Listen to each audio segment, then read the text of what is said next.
A rhapsody for you and me, and every melody is timeless.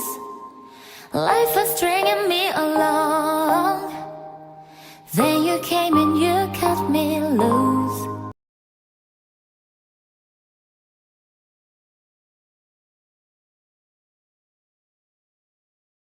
Hello everyone, hope you enjoy my video so far.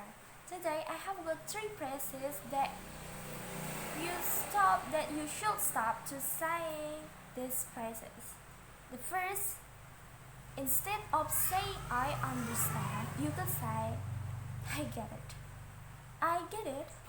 And number 2 is what a disappointment. So instead of saying what a disappointment, you should say what a bummer. What a bummer. And the third is relax. Relax. So instead of saying relax, you could say chill.